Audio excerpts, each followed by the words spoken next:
So let me get started. So okay. So hypothesis testing. Just to remind you what we cover. What we have done is a one sample test, right? So basically, I use the whiteboard; it'd be easiest, right? So one sample test is we have a population, right? Population is the things we want to study, right? Just like these are the subjects or population individuals in this population, right? We have some claim about mu, right? The average, right? And in order to test this mu, maybe the null hypothesis, right? Mu equal to 3, right? The alternative may be not equal to 3 or less than 3 or mu bigger than 3, right? So there are different way to do it, right? And how we do the hypothesis testing is through a bunch of sample, right? And then collect some sample, right? And we calculate the sample mean, right? And depends on whether you know sigma square or not, right? If you know, if you don't know, right? Then you consider that test, right? If you know, that we will do a Z test, right? If that we don't know, that's what we do as a t test,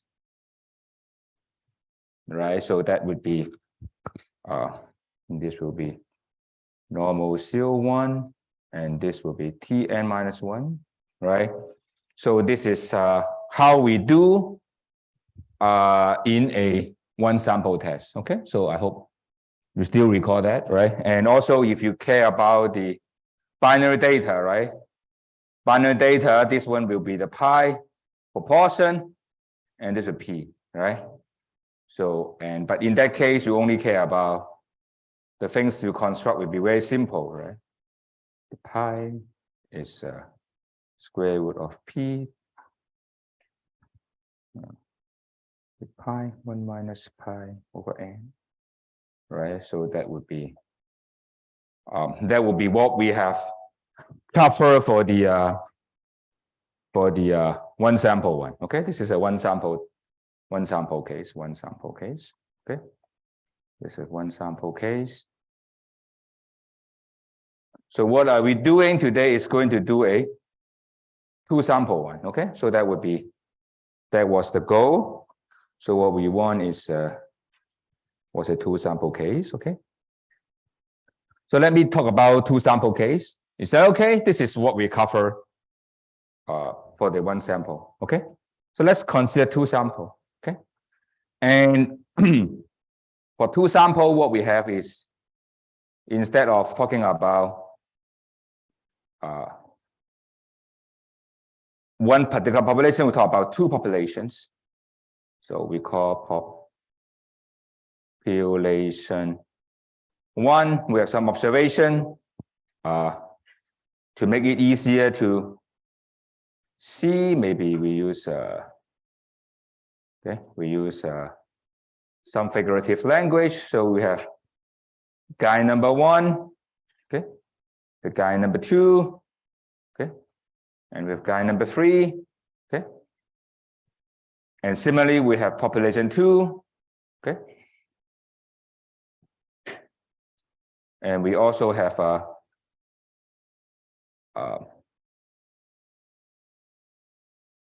woman number 1, okay, woman number 2, and woman number 3, okay, and there are more, right? Of course, okay.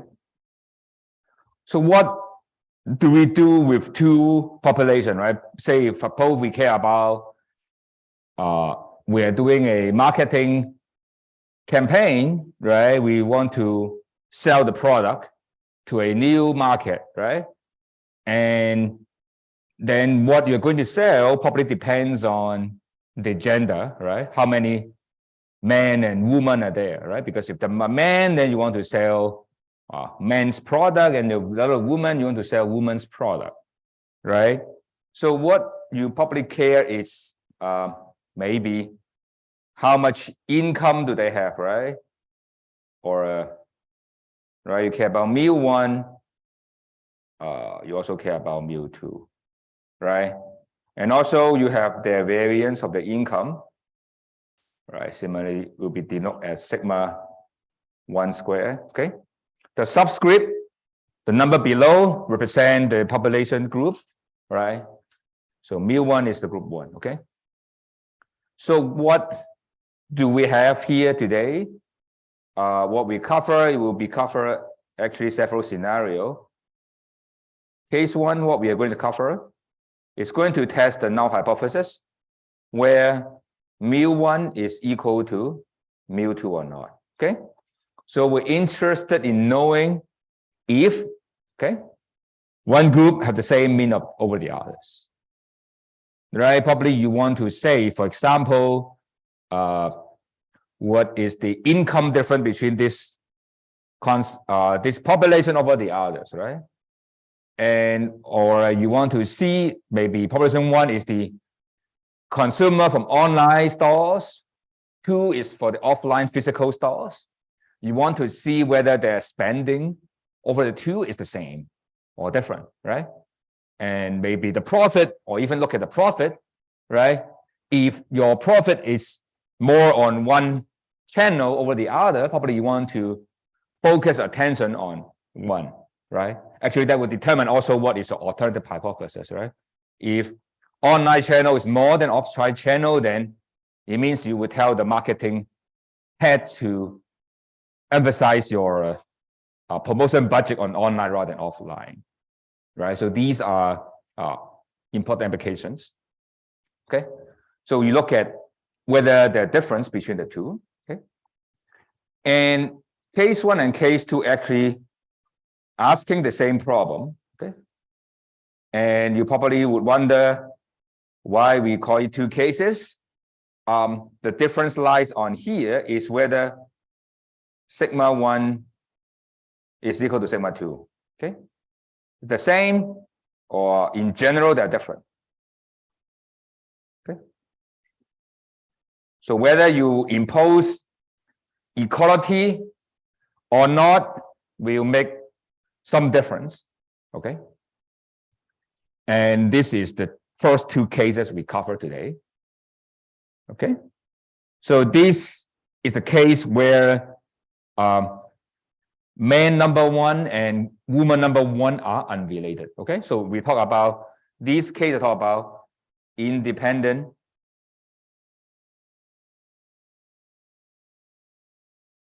populations, okay? And the case 3 we will cover today, okay? The other case, which is the case 3 we cover today, case 3, okay? Case of today will be, okay, asking the following question, okay? It is saying that, okay, each man and woman can be paired. So the first man and the first woman are related in some meaningful way. You can consider them a group, okay? Same as the second woman and second man, okay? These 2 populations are related. Maybe they're couples, right? So then that may be meaningful to about they're related, okay? It's related, it's paired. We call paired population, okay? And what would be the application of this, okay? Why is it about pairs? Because say, for this, okay, the observation you got is x1, 1, okay? The first one means population 1. The second one means the guy number 1, okay? So this will be x1, 2, and this guy, what you observe is x 1, 3, and this observation you got is x2, 1 And this one you got is x22, and what you got is x23.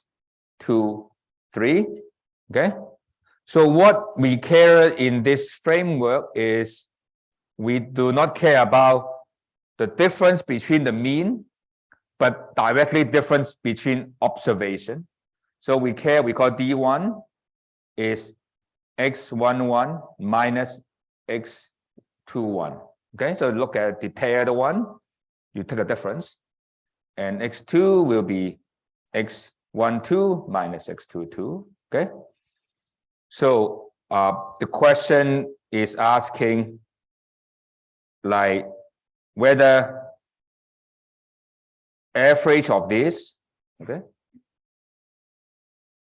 is called mu d, right? Because you can consider this as a population, right?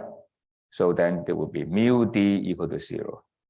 Okay, whether there's a difference between observations across two paired populations, and you ask what is the application of this, is actually very famous. We call treatment effect.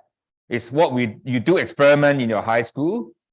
You would try to have, say, two plants, right? One plant is normal facing the light from every direction, right? And the other one is facing the light from one direction, right? You do experiment, you will see the plant will grow, if just from one direction, will grow to that direction, right? And you will try to say, okay, plants actually grow towards the sun, the light source. And how do you prove it, right? You just compare the difference, right? So this is what we call the treatment effect. And actually, that's how you do all your tests on whether what you do is valid, evaluate your performance, right? That's how the benchmarking exercise, right? You compare two things and see how things are different, right? For example, you want to see maybe 1 and 2 are before treatment and after treatment, right? That's the use is do the treatment effect. That is the most useful thing, right? Population 1 may be after treatment, 2 is before treatment. Okay, say 2 is someone before taking the medicine, right? Maybe have high blood pressure. After taking the, the drug, then can reduce the blood pressure. You take a difference, right? And you often see a lot of advertisement, right? And have a guy having a big tummy, right? And after taking the drug, you have a very small tummy, right? But there's only one sample, right? In the advertising. But how can you show this is actually a good drug, right? Then you have to take a sample, right? Take a difference and see whether they are different or 0 or not, right? Because what you observe may be just due to sample error, right? Even though that guy doesn't take anything, maybe due to his diet or whatever thing, then actually it's better, right? So there are the 3 cases we want to study today. Maybe we'll talk about case 4, but let's focus on the first 3 cases first, and then we will see how to handle. Is it clear what we're doing? So it will be doing 2 different samples, 2 different populations, and 1 sample from each population. We focus on 2 extreme cases. The first 2 cases are focused on independent population. Okay, and the last case, the third case we'll talk about is paired populations. Okay, whether each observation across 2 cases actually related. Okay, I hope this graph would give you a good idea what we are heading today. Okay, and if you have time, we go to the 4th case, but if you don't, then this is what we have today. Okay. So let's quickly go to the 2 samples. Okay. So want to remind you, first thing is we only focus on the case without knowing the variance. Okay. And I guess from the experience, from the one-tail case, you can easily think that if you know, you can do a z-test, everything will be the same. Okay, that's the same thing, right? Instead of t distribution, you can look at a z. Okay, but as you know, which is you never know the sigma square, right? So this is just only if we have good estimate on sigma, okay? Which is possible when you actually go to production, right? Production, when you do things, the actual quality control, you can actually have a good measure of sigma, right? But in many cases, actually you don't, right? So experience will say this is, that's why I focus on the t-test, okay? And as I said, this is case 1, this is case 2, okay? And this is case 3, okay? And if you compare proportion, that is and next case, but this is the special case of these first two, right? Because instead of sample mean, you talk about sample proportion, right? But they're the same thing. But only the difference you can focus on Z, okay? And the last case, which we will cover on Wednesday, is, remember what we have is this first case and second case, right? The difference is whether this guy is equal or not equal to this guy, right? So the two population, is it have same variance or not, right? So here we give a test to see if they're different or not, or test the variance. And this last F test, actually, we would use it for the next two topics. So that you will see. But anyway, I hope we can finish the first 3 today. Okay, and hopefully 4, but that would be the guy. Okay, so let's start with the 2 independent samples. Okay, and I think I have drawn the graph. Just go back to here. Okay, it's just this guy. Okay, it's actually you have 1, 2, 3, and x1, x2. So the same notation here. Okay, you have a population. Each group has its own mean and its variance. Each observation, right? The first subscript is the population. The second subscript is the serial number for population for observation. Okay, so the N1 from 1 and N2 from population 2, and N1 and N2 need not be equal. So in general, this is going to be true, right? Because you don't have to collect the same number. Okay. Of course, from what you learned from last class, so last topic, you would expect if you expect sigma is higher, you should have higher N1, right? That is something you should know, right? If you think that population have higher variance, you should collect more sample. Okay, so that is something. But anyway, these are given from the question for our purpose, so that you don't need to worry about this for our case. Okay. Now, so for each population, we can define the same thing, sample mean, right? This just the mean of the samples from the respective populations. And the same thing apply, right? Mean of the sample mean, right? For each population equal to the population mean, right? And the variance, or what we call standard error, sometimes is divided by the population size, right? The sample size, sorry. So that is something we have learned, and there's nothing new here. Okay, so just now you know everything holds because they're independent. Okay, do note that because they're independent. Okay, particularly this one because they're independent. Right, because the random sample, okay, random sample imply each observation is independent. Okay. Now we have next is what we call sample variance, and do note that we have n-1, right, in the denominator, because of we're talking about the one that we use unbiased version. Okay, so that is the one that is unbiased. Is that okay? So these are the preliminary we have. So with this preliminary, we can define t-test in a similar way we do the one sample. Okay? Any question? Any question? Any question? Okay? So if no question, then we proceed. Okay? So as we know, or as you know, if we don't know the sigma 1 and sigma 2, right? That would be an issue, right? If you don't know this guy, okay? then we have a problem. So that's why we make what we call normality assumption. So each, basically saying that each thing in the population is follow a bell curve. Okay. So the original thing is a bell curve. So which means that the sample mean is also following a bell curve. Okay. So that is the thing that we say here, right? The sample mean follow the bell curve, but the reason is because of the original follow the bell. And the reason, of course, we can use central limit theorem, but we need this because we don't know these two guys, right? So if we don't know these two guys, then we have to rely on T, okay? And that will require a normal, okay? So I guess we can go ahead, okay?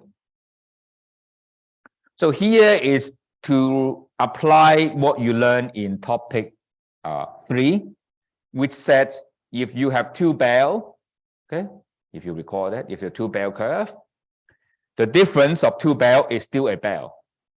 Okay, so it just essentially graphically, if you hopefully still remember, right? It's this, right? If you have what is that? If you have bell 1 and you have bell number 2, okay, and the difference will be the difference, right? This difference will be bell number 3, okay, and with larger variance, right? That is the bell. If there's another bell, right? The one bell 1, or maybe I use the color same as the graph here. Bell number 1, right? And you have bell number 2. You take a difference.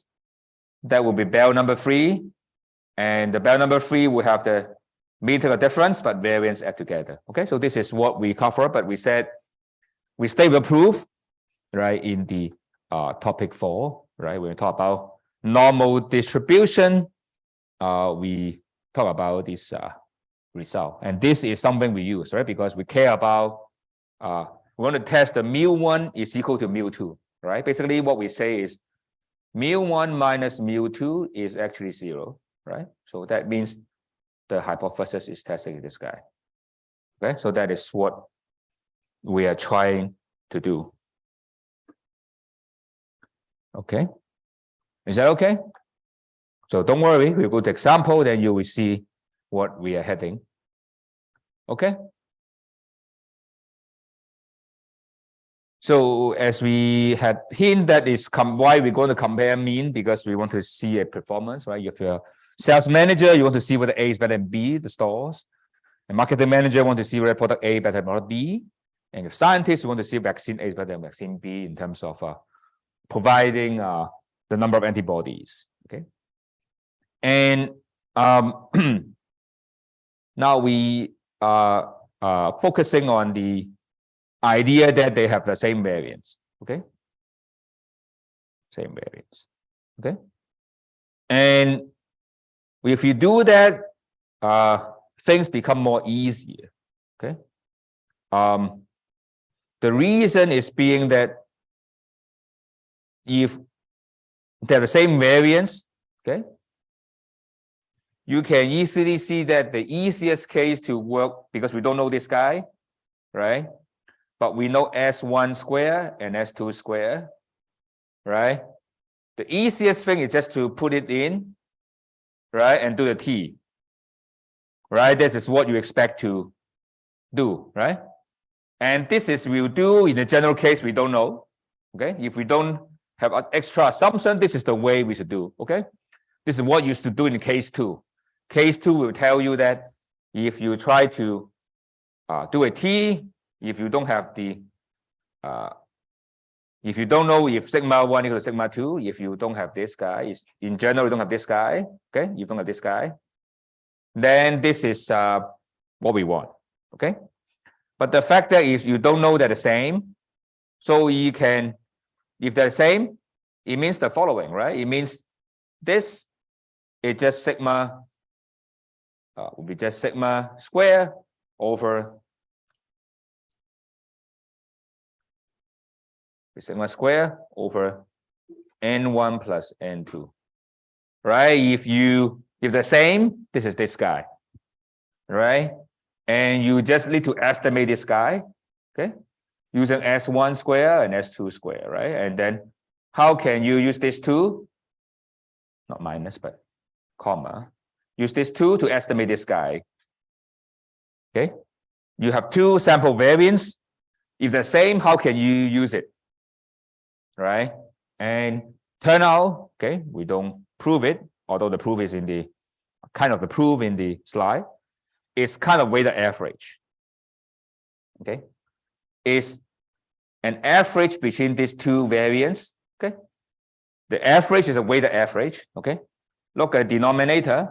Denominator is N1 plus N2 minus 2. Okay. And this is just a weighting. Maybe I don't need this guy, right? It's just a this is just the first, maybe use the red color. Maybe this is better. Okay. Let me use the other color. Okay. This is red, blue color. This is blue color. This is blue color. Okay. And I hope seeing this will help you to see why this is a weighted average. Okay. And what it said is sigma square, right? It's a weighted average. If you want to estimate, it's a weighted average between S1 square and S2 square. Okay. And the weighting is proportional to the sample size, right? Because you can imagine if the sample size of the sample 1 is much larger than sample 2, then the variance should be closer to sample 1 than over sample 2, right? Because you are measuring the same variance, right? But you are more accurate, you have more sample weight, sample size, and have higher weight, right? And that is the formula. You can just take it. I'll just take 1 minute detour for those who want to know the math. If you don't, then you can just take the rest. So the main idea why the weighted average is a good one. Okay. Actually, this is saying that remember variance. What is variance? Variance is just what is about define variance, right? Variance is just a fraction. Is the numerator is what? Numerator is squared distance from mean, okay, and take a sum, right? And the denominator will be n minus something, right, to be unbiased, okay? And if you simplify this, this is what we have, the numerator, right? It's actually, you can see, is each observation minus the mean of the group, right? And similarly, right, for 2, right? So for each population, you subtract the sample mean from the group, right, and square, and do the same for both group and add them up. Right, that's exactly what we have in the numerator, right? And you want to ask why the denominator you need to minus 2, okay?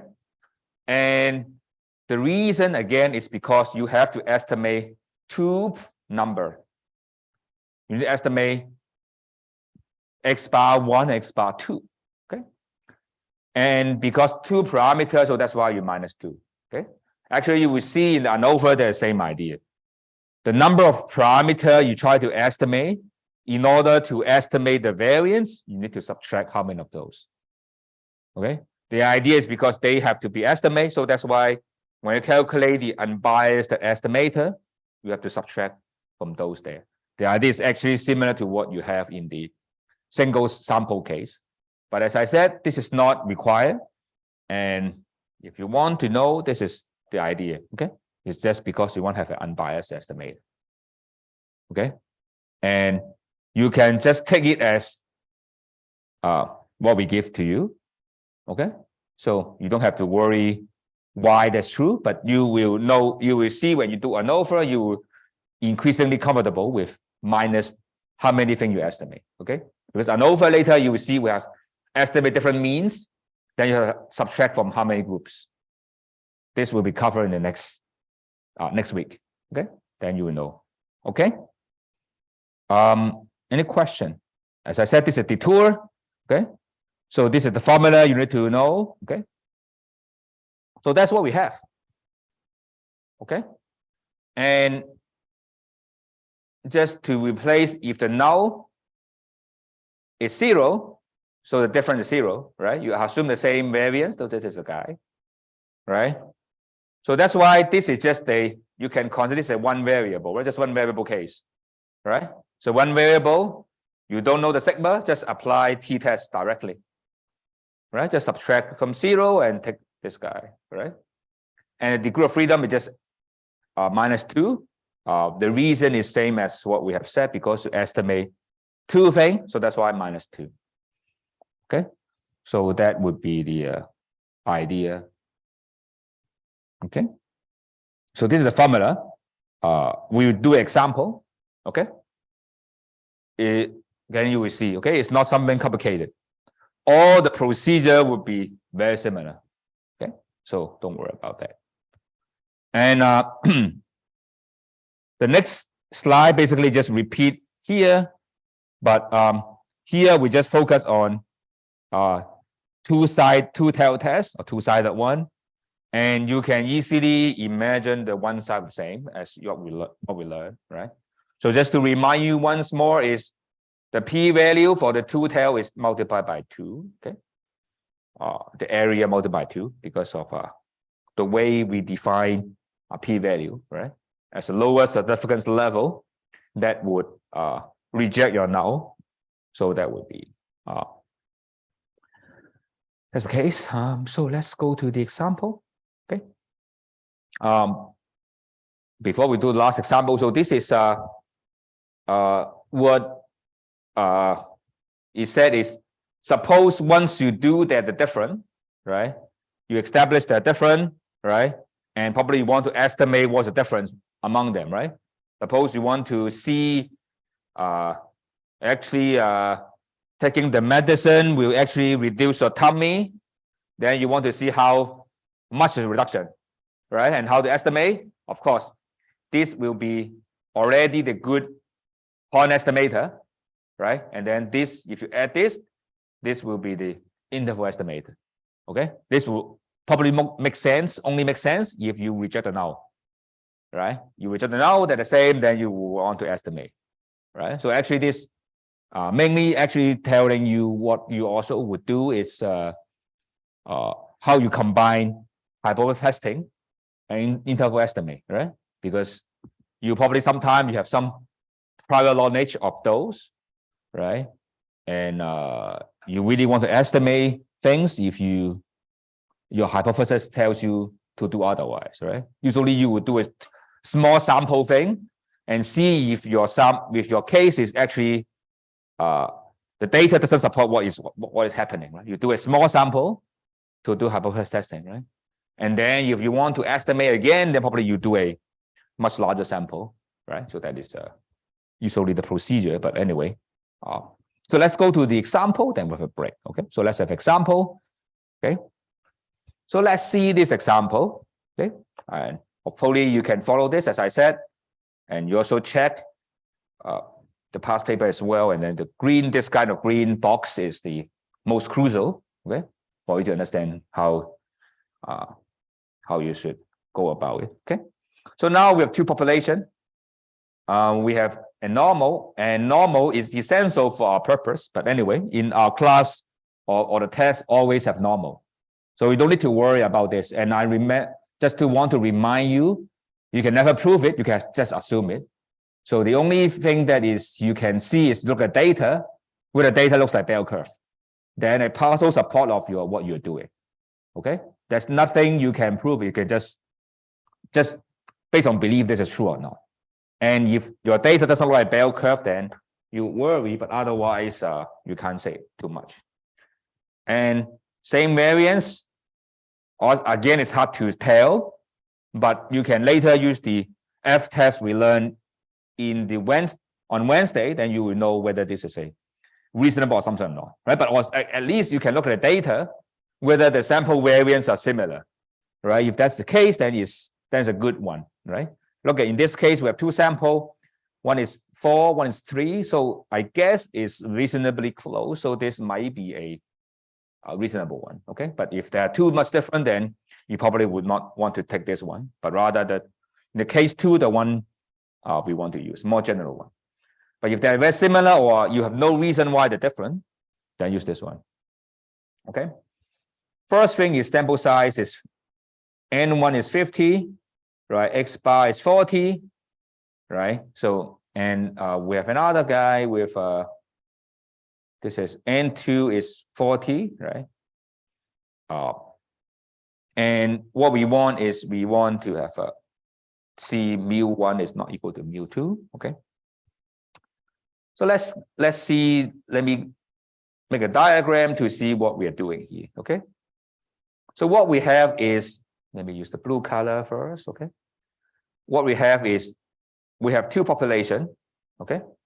Which is, we look at the sample mean, so x1 bar, okay? And the population one is a bell curve, okay? So that's why the sample mean, x bar one is also a bell curve, okay? And it will be centered at mu1, okay? And similarly, we have another guy, okay? With the second population, right? Maybe boy or girl, on or offline, as I mentioned, right? X bar 2, okay? And we have mu2, okay? It's a bell, right? Because both are bell. Okay? And do note that mu1 and mu2 need not be the same, okay? So what we now care is the difference between the two bell, right? This is two bell, okay? What we care is another random variable x bar 1 minus x bar 2, right? And we know the two bell difference is also a bell, right? Okay, mu1 minus mu2, okay? So what we are doing now, okay, is under the null hypothesis, okay, under the null hypothesis. We want to see if H null, okay, is mu1 equal to mu2, okay? What it means is actually this guy is 0, right? Actually, it's asking whether the bell is centered at 0, right? And let's focus on the two-side test, okay? Because I think it is okay for you now to work out if this is not two-side, right? And in that case, we're asking whether the difference is very positive, right? Or in this here, right? If it is in both two regions, right? Because two-sided test, right? And then you would say it's too much different from 0, then you would say they're different, right? And usually you would call this alpha over 2, right? Alpha over 2, right? Because you don't know which side. So that's why you have equal area on both sides, right? If that's belong to these two areas, we'll reject, right? And that is our goal, okay? And if you know sigma square, right? If you know this guy, right, then you can just basically do within this bell curve, right? You just normalize this in the Z, then you're done, right? That is what you learn, okay? And the variance of this is just, for variance of this, is just, right? Sigma 1 square over N1 plus sigma 2 square over N2, okay? And for case 1, we focus on the case where, case 1, okay, what we are doing is we have sigma 1 square equal to sigma 2 square, okay? This is the case 1. But we don't know them, right? Don't know them, okay? Don't know. So if you don't know them, you only know they're same, but you don't know them. So what we're going to do is, is you would have to look at the t, right? That's how we do in the one sample case, right? You would do T. So instead of this, you would just do T. Okay, you would just do T. And T is here with N1 plus N2 minus 2. Okay. And we are just asking the same question. This is 0 here. The bell curve. We are still asking if it belongs to this region. Okay, so that is that case. And how do you transform here to here, right?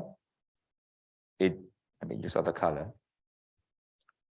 Okay, we just transform here to here, right? We just T will be just X, right? Over, we replace with the S, right? Because they're the same, then you would have a pool the 1 over N1 plus SP2 over N2. Okay, so this is how you would transform the formula there. Okay, so what we figure out the data is the following, right? And this is 40, right? If I remember correctly. Yeah, 40. Okay, and this is what we call X1 bar, right? And N1 is 40, right? S1 is just 4. Is it right? Equal. Yes. Right. And we also, what we have is another one, which is 42. I don't know where 42 is, but anyway, I assume 42 is here. Okay. And we have N2 is 50 and S2 is 3. Okay. So what we have in this, the black thing is actually we are somewhere here. All right. We're somewhere here. Okay. -2. Okay. The question is whether -2 is here or -2 is here. Okay. You don't know which one is true. Okay. If on the left-hand side case, you reject. In the right-hand side, you don't. Right. So basically just transform it to here or here, right? To see whether this either case is correct or not. Is that clear what we're doing? Is that okay? Okay. So the first thing to do is look at SP, okay, pooled sample. Okay. The thing is very simple, right? The idea is just averaging the two variants here, which is S1 and S2, right? So it must be between 3 and 4. Okay. Of course, the variance it is 16, right? It be 9 and 16. Sorry. The pooled one must be between 9 and 16, right? Because they're the same, right? Because they are trying to estimate sigma square, right? So the way you do, right? This is 16, right? Look at how many sample of them, -1. So for the weight you get, you put to this is 49 weight. And the way you put to 9, you have 39 weight, right? So that's why this is how you get, at the end, you get 12.8, okay? So you can see it's closer to 16 compared to 9, right? Because sample 1 has higher weight, okay? You can see if the same sample size, then you will be just half and half, right? But in this particular case, we have a larger sample size for population 1. So it's closer to 16 rather than 9. Is that clear? Is that clear why you get this one? Basically, because they are measuring, they have the same variance, okay? So you have two different measures of variance, and they actually measure the same thing. So how do you get the estimate, average of these two? And how do you get the average? Because they're different sample size, you're going to put more weight on the one you likely to be more accurate, right? Because more sample, right? So that's why you weight across these two. Is that clear? The reason why you say, of course, if you don't want to care about this, it's just the formula, just apply it. Okay? Is that okay? Is that okay? Okay. So once we have this formula, then everything is pretty straightforward, right? Because everything just applying the formula here. right? Because this formula is just, this is just S&P, right? This is N1, this is N2, right? So this difference, right? Just remember why the numerator here is just this number, right? -2, you try to transform downward, right? You just over the standard error, what we call the denominator, right? Which is 12, square root of 12, right? And times this sample size, okay? So it turns out this is going to be negative. Look at this is negative 2.5, okay? So let's go back to the whiteboard, okay? So that means that this is negative 2.625, okay? But we still don't know whether the area, right? So the easiest thing to do is to try to check the p-value, right? Look at this area times 2 will be the p-value, right? And how do you check this value, right? Because the left-hand side, just very simple, just t, this, okay? Negative 2.625. Degree of freedom is 40, 50 minus 2, 88, right? Because 90 and true, okay? But this is not done yet because the p-value, so multiply by 2, okay? And this will be the p-value, okay? And this p-value you will see if it's less than alpha, reject, right? More than alpha, you don't, right? Or you want to compare the area to alpha over 2, that's also fine, but this is how we work it out, right? Maybe I just showed Excel in case you would, some of you may be interested in, okay? See again how we do the Excel, okay? So it's just 2 times because we want to calculate p-value, t this, okay? Negative 2.625. Degree of freedom is 88, true, okay? So that is. So you can see this one, what we have is 1% around, okay? But it's still more than 1%. So that's why you would reject at 10%, reject at 5%, but you can't reject 1%. Okay? So that is exactly what we have here. Okay? Okay? This is what we have here. Okay? So it means that this is rather unlikely if you use 5% threshold. It's too small. That means that you would reject it. Is that clear? Is that okay? So the second one we look at, it also want to look at the t value, right? Is look at other way is look at what is the what is this value, right? What is this value, right? And right, you can also compare what is this value, right? And and how do you do that, right? Because it's XTA. So basically this is just, right, t inverse. Suppose I use 5%, okay? So the both sides are just 0.25%, 2.5%, right? So that's 0.025 88. Okay, so let me go to Excel. Just do the t inward, okay, 0.025 because 2.5% 88 degree of freedom, okay, is negative 1.98, okay, negative 1.98, which is also in your slide as well. So that means that in this orange one is exactly negative 1.98, okay? So which means that is not the case, this is the case, okay? So which means that your statistic is way inside the rejection region, so you reject as well. Is that okay? So that is why this got rejected. Okay, you would say they're different in this case. Is that okay? So before I have the break, I just want to tell you the additional thing lastly, right?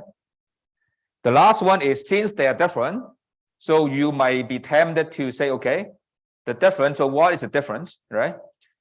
So if you do the point estimate, you would say the difference is 2, right? Or -2 if you want, but depend on how you frame the question. So -2. And there's a point estimate, right? And if you want an interval estimate, what is the margin of error here? You margin, right? This is the one, right? This is the width, this is the margin, right? And you can easily see that, okay, this guy is here, right? You can also see that this guy is actually this guy, okay? So that is how you can easily, that's why once you do the hypothesis testing, you can do confidence interval estimate easily, okay? And this direct relationship only holds true for two-sided tests, right? If one-sided, this one will be different, okay? Just to remind you that if one-sided, this one will be different, okay? But other thing will be the same, because one-sided, the t, the critical value, right, is not the same, okay? So there's only difference. Okay, so I guess you might have a lot of problem. So I will have a break of 10 minutes. I go around to see if any questions. Okay, so yes, let's have 10 minutes break. I'll go around to check out if you have any question.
So,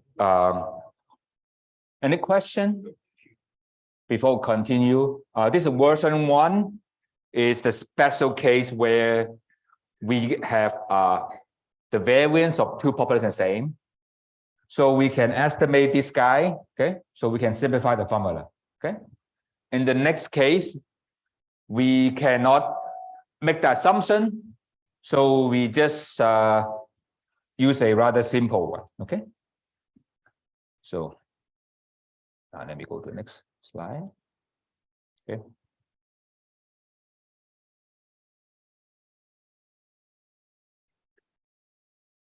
The difference of this and before is because we don't have equal variance. Okay, so the difference is we don't have the equal variance assumption. Okay, so we actually do it just to use S1, right, to estimate this guy, right, and use the S2 to this guy, right. So there's nothing new here, and actually the same as one sample test, right. So nothing deep, right? Because the only difference or the difficulties lies on understanding this is the degree of freedom V, which is shown in the next slide, is a monster object, okay? And this usually, as you would predict, will be smaller than this guy. Okay, will be smaller than this one. So it will be smaller than this guy. Okay, this V will be smaller than this guy. And how much smaller they are depends on how much the difference of the variance and thing. Okay, and how you get this particular V will be a next slide, which is a crazy object, which I would never attempt to explain why this is true. It's because of this comes from some very advanced formula. Even you look at advanced textbook, it's not explained. Okay, so this is a result that derived and we just use it. Okay, there's nothing special about this, right? Because you look at this one, right? What they do is just take bunch of sample variance here, okay, and the sample size, right? And we have the sample variance here, right, and the sample size there. Okay, and just bunch of those, and probably you want to know what is exactly important here is this one. This is what we call the round down function, right? So that means that if 19.9 will give you 19, okay? And 20.1 will give you 20, okay? So basically, you just drop the decimal places, okay? So when you see decimal places, you drop it, okay? You use the lower value, okay? Whenever possible, okay? So that would be our T statistic, okay? And this formula, we don't explain, we just use it, okay? So in some sense, okay, you compare the two cases is, in one cases, okay, you have used SP, this is this guy. Now it's easier here, but this guy is more complicated, okay? So if you make some assumption here, then something become easy. But anyway, let's directly go to the example, okay? And we'll do a two-tailed test, the same, okay? So, and again, we will do the same when we do an interval estimate, the same thing, okay? And just to remind you, the difference is this guy and this two guy, right? So there's three things are the difference between this case and the previous one, okay? Because before this is n1 plus n2 minus 2, and before this just SP squared, okay? So that's two difference, okay? And I guess now I can go to the case, okay? And you do notice that this case is exactly the same as we have the previous example. The only difference is we have un in this question, okay? Everything same, just unequal, okay? So the same thing, okay? Then it implies we don't need to calculate SP square, okay? And we just use this 4 and 3 here, okay? So that's different, right? Instead of using 12.9 as the pool of variance, you use them directly, okay? So that's the only difference here. Is that clear? Is it clear what we are doing? Okay, just go back to the slide, go back to the whiteboard, okay? So this is exactly almost the same, right? The only difference is we don't have, when you, this formula is not this guy, right? The formula is not this guy, not this guy. The formula is like this, right? Rather, you have S1 square over N1 plus S2 square over N2, okay? This is the only changes, and the change is this guy, which is V, okay? Which we will talk about in the next slide, okay? So you figure that out, okay? And this is, when you calculate, this is, the number is not negative 2.6, actually it's much further. It's something like negative 2. What's the number? Negative 2.7, okay? So it's like a little bit further away, okay? A little bit further away, okay? And you need to calculate the V thing, okay?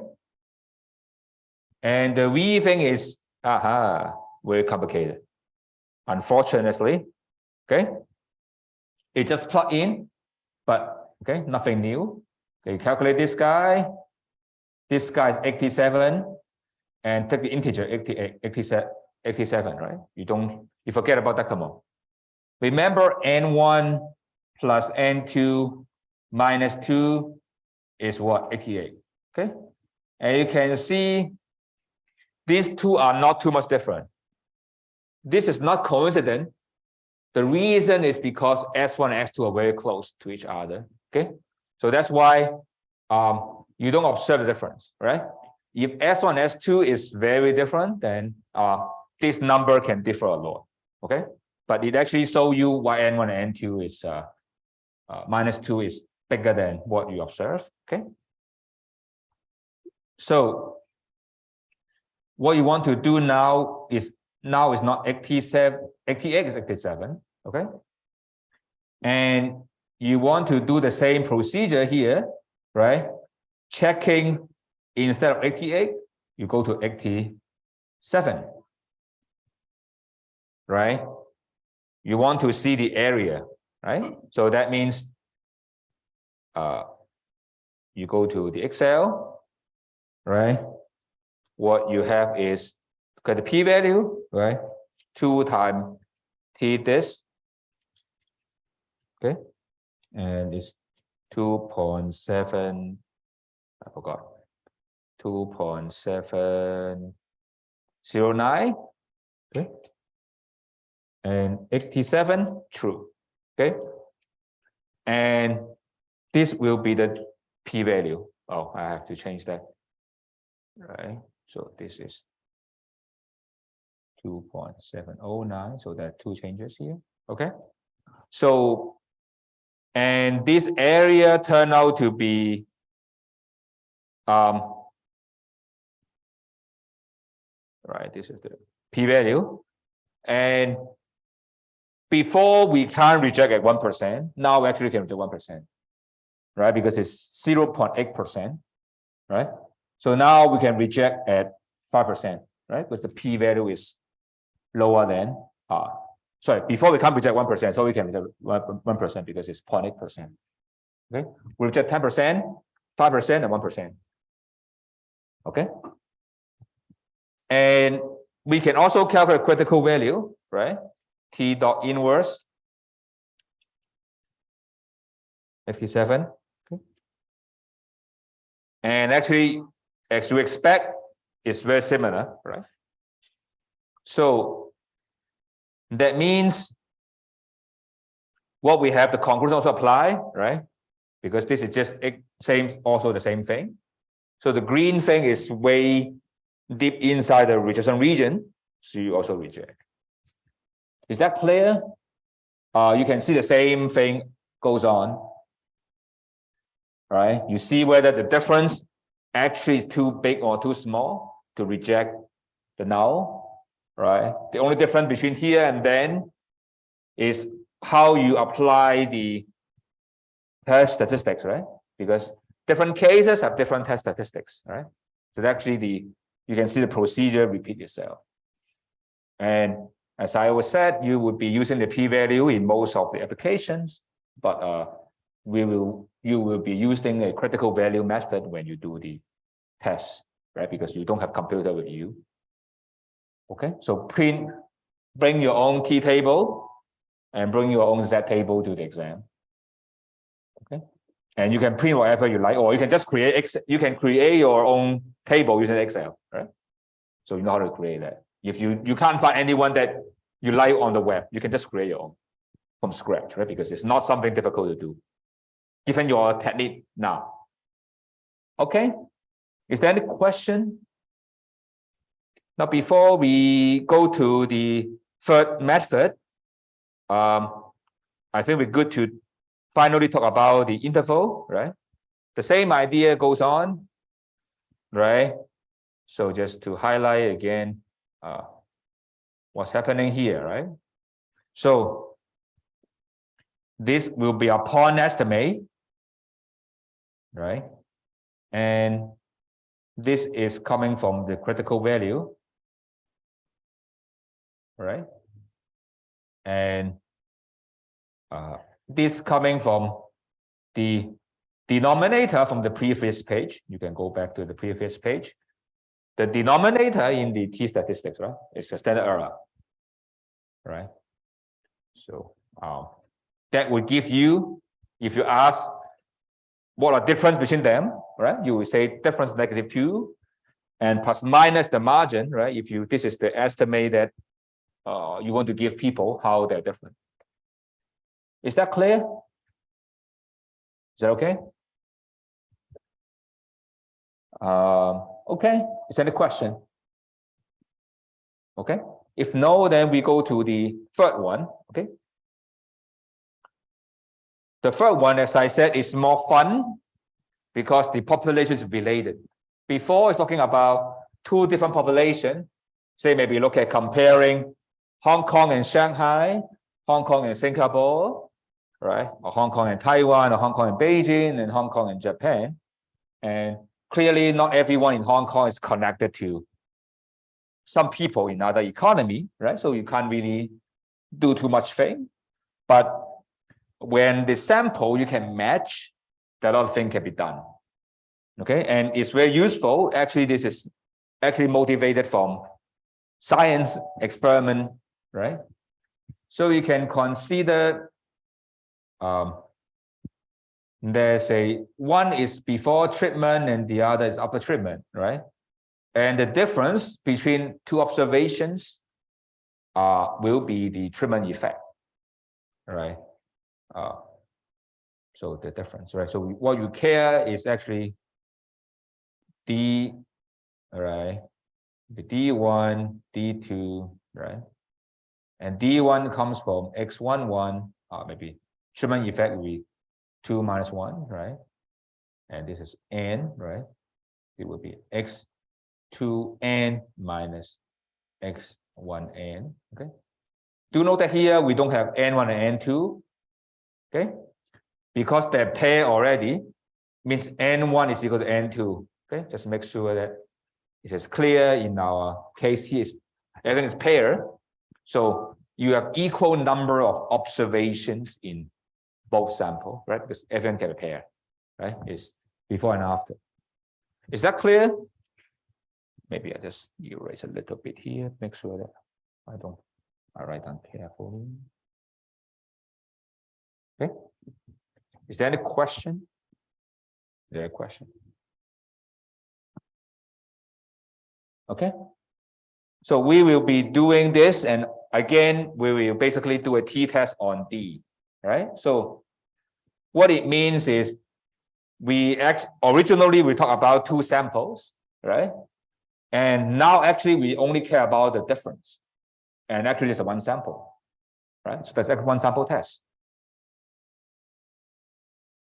right? Because you consider D is just the only thing we care. So we just have one sample t-test and that's it.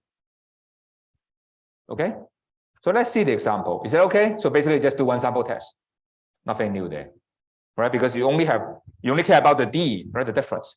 And difference is just a one variable, right? One sample, one observation. So you just apply the one sample test and you're done, right? So let's see the example, right? Of course, we need to assume the difference actually follow the treatment effect actually follow a normal, right? That's the only thing we assume. Okay. And the same idea, two-tailed test. So basically, this is the interval estimator, the same thing. So nothing is new here. Okay. You should know that would be easy. So let's see the example. I think that would be fun. Okay. So here we have a medicine. Okay. And we see the medicine is effective or not. So there is a control group and treatment group. So two group of, maybe you call this 1 and this is 2, right? 1 and 2. Okay. It doesn't matter you care between 1 and 2 because you only care about the difference, right? What we have is the difference is mean difference is 1, okay, and the sample standard deviation of the difference is 2. Okay, this is coming from the data you calculate, right? Because you come up with data with bunch of difference, you can calculate the mean, you can calculate the variance. Is that okay? That's how this two number comes about. And we want to test whether this is 0 or not. Okay, so just let me have a whiteboard just to illustrate, right? The idea is this, right? So suppose you have x1, right? Not x1 bar, that's x1, right? Maybe I use what color I use? Blue. Okay. So what we have is we have a x1 is a bell, Okay, not x1 bar x1, only x1 here. So x2. Okay.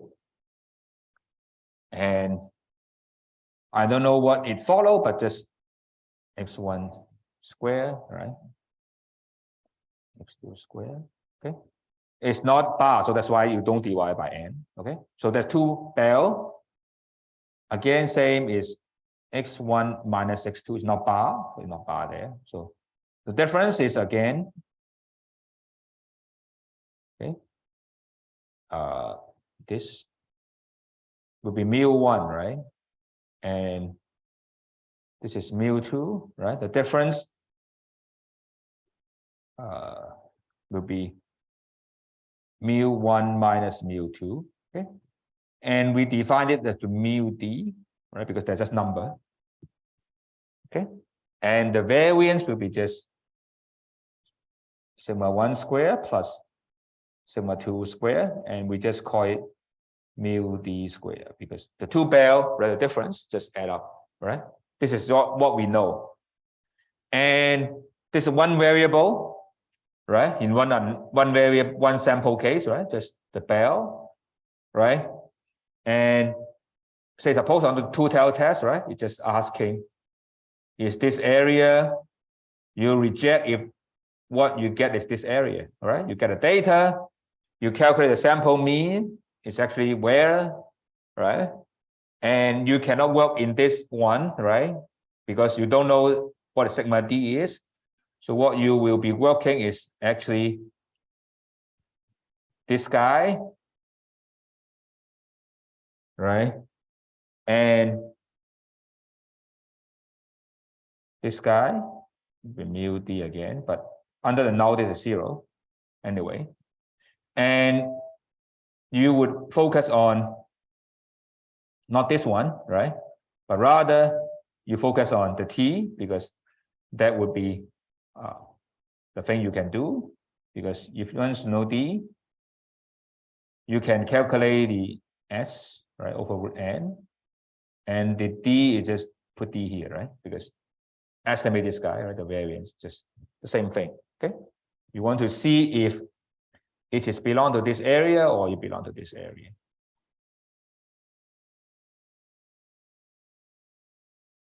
Okay.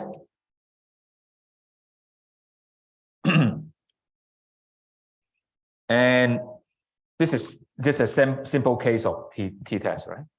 So what we have, the d is just 1, right? So what we know from what we have is d just 1, right? So the d is just 1, right? D bar just 1, just 1. And s of d, I think is just 2, right? And n just 16. Okay, so that is it. Then just plug in the number there. You can see what do we have here? We have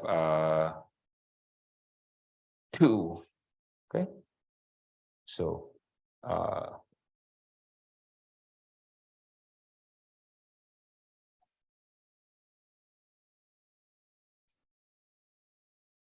maybe this is not entirely correct because I used t already now.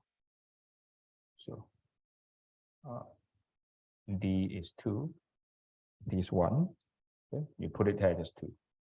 Okay, so the question is whether t is here or t is here, right? Because that's a question. Okay, d is 1 actually is this guy. Sorry, d is 1 actually he's here, right? This is 1. No, because this is x, not the bar version, but this is what we have. Okay, so we want to know actually is that 2 is here or here.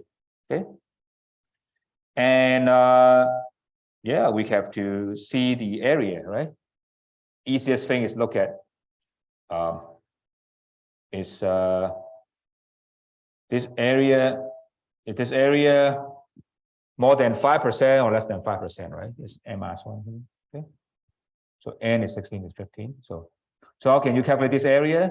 Okay, this area is very not that difficult, right? It just the p-value will be q times, okay, because two-sided one, and is the right hand side, right? So it's 1 minus t this 2, okay, and then you have 15, and then true, okay, because this 2, 15 true, the left hand side, right? So 1 minus, and multiply by 2 because you want to calculate the p-value. Is that clear? Let me repeat. You have this because you calculate the left hand side. 1 minus will be the right hand side times 2 because you are doing a two-sided test. Is that okay? If one-sided, you only have to multiply by 2. Okay. So let's calculate the Excel, right? It's 2 times 1 minus t this, okay, 2, 15, true. Okay, it's like 6%, okay? So you fail to reject a 5%, right? So that's the answer. Okay, so you can see what we have is the 6%. So you fail to reject at 5%. Okay, and the other way you want to check out is what is this number, right? You want to check this critical value. What's this number? Okay, and this number is nothing but t dot inverse. Okay, if both sides, both n are 5%, one n is 0.5%, right? But the left hand side will be 975, right? Because the n tails are 5%, but both n tails are 5%, so one tail is 2.5. Okay, and you put 15. Okay, so it will be just t dot inward for 975, 15. Okay, so it's 2.1. Okay, in this case, that means right? So that means that this is actually 2.13. So the question is, which one is correct? This is not correct, right? This is correct. Okay. So in that case, the value you found is not inside the critical rejection region, right? Smaller than the critical value. So we can't reject at 5%. Is that clear? Okay. And that answers some of the question why you want to do a t-table, right? If you focus on Z, you will reject it, right? If you do the Z, it's 1.96. But use t, then you will not reject it. Okay. So when the sample size is small, then say when it's less than 100, then you have to be very careful. At least it's lower than 30 or 40, then you have to be very careful. Okay? Is that okay? Is there any question? Is there a question?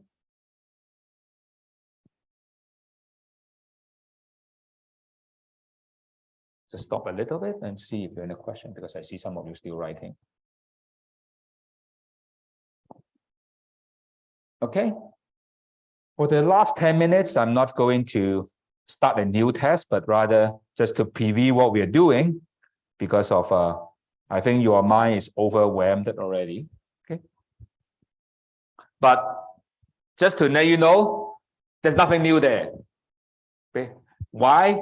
Because proportion is same as the sample mean. Okay. So what you can see here is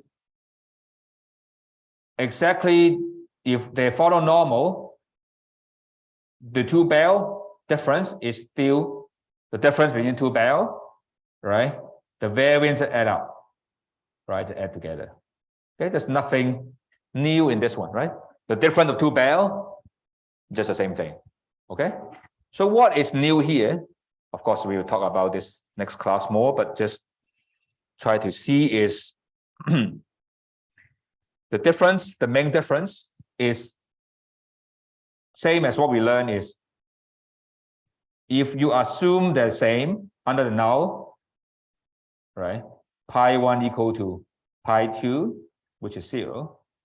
This means that this one, the variance, you can estimate, right? You can replace by, again, pi times pi over n1 plus pi times 1 pi over n2, right? So it is related to what you learned, the case 1 today, which is you have to estimate the pooled version of pi, right? Because you use the same pi, right? We are the same because this is the same. Okay, the only difference. And the main idea to do this is very simple. Okay, let me put it in the slide. Okay, what we are saying is we're population 1. Okay, bunch of people here. Okay, and what is pi 1? We're asking, say, how many people in the population likes cats, suppose, right? And similarly, we have another population. Okay, a bunch of people here. This is pi 2. We are asking what happened if pi 1 to pi 2 equal to pi, right? So how can you estimate pi? Okay, and we denote that based on the sample you get, right? Suppose I get a sample here, right? I got n1 out of it, right? And the sample proportion is p1, right? That means that p1 comes from what? How many actually like cats over how many of them you have sampled, right? And similarly, you have here is you just take out n2 of them, and we say x2 of this is like cat, right? So that's how you get the proportion, right? It's the ratio, right? So, and if you know they're the same, how can you estimate how many people like the cat? It's very simple. Because you're saying boys and girls, the proportion of people like the cat is the same. So you don't need to care about boys and girls, right? So how you estimate this guy? It's very simple. Just how many people are there and how many people like the cat. That's it.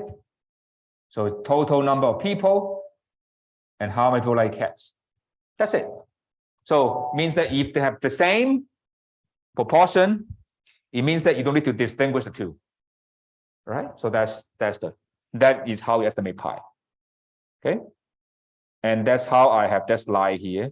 Okay, how many people there and how many people like cats, for example. Okay, and that gives you this formula. Okay, and this formula exactly the same as the case 1, right? The difference is this is our SP squared. Okay, and that's the same thing, right? And remember how to estimate this p pi? You just add them up, how many people like cats in 2 samples and total number of people who like cats, and that's it. Is that clear? Okay, and as I promised, I'm not going to the example. I just preview this guy. Okay, we'll talk about the detail in the next class.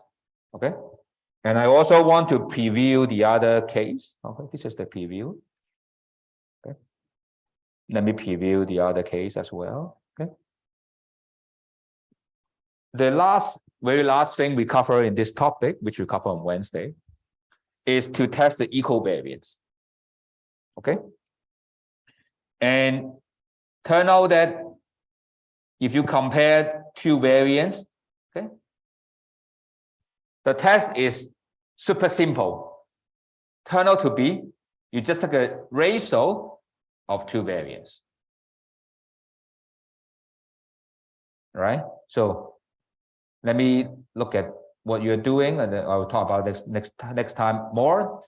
But what we have is we have population 1,